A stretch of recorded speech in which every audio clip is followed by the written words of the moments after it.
ወዴት ነው ብሩን ሳሰጠኝ ማረ? የኔ ማር የለኝም፣ ብር ጨርሻለሁ። ቆይ መች ነው የሚኖርክ? ሁሌም የለኝም። ለቤት ወጪ ማውጣት የለብህም ማረ? እሺ ከሌለኝስ ምን ላድርግ? የምትሰራውን ምን እያደረግከው ነው? የኔ ፍቅር እኔ ብቻ እኮ ነው እያወጣኸው። ታውቀዋል ግን እኔ ብቻ እኮ ነኝ። ውድድ ነኝ ማረግሽ። ብር የለህም ለቤት ውጪ ግን ትኮመኩማለህ። አቤት አሁን እዚህ ሊዘጋ ነው። በቃ ሂሳብ እኔ ነው መቆልፈው እያለ እኮ እኔም ባሌ ሲወጣ ፈታ ልበል ብዬ መጣ። ኧረ እሱንም እዚህ ጓደኞቹ ጋር ሳላየው አልቀረም። ኧረ በቃ ሰላም ብያቸው ልምጣ። እኔ ነው መከፍለው እያለ እየተጓተተ ነው የደረሰችበት ራሱ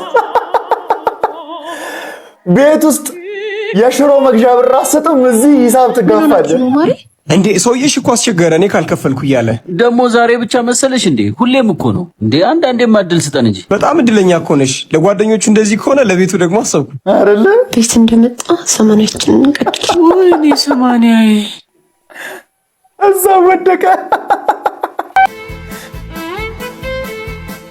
ቅድም ተደናግጠን ስለነበረ ቀሪ ክፍያ ጨረስንላቸው። አሁን ሲስተር ሳምሪ ከሆስፒታል ደውላ ቀሪ ክፍያ ጨርሱልን እያለች ነው። የለኝም ማሬ የለኝም። ቅድም ከፈልኩት አይደል እንዴ?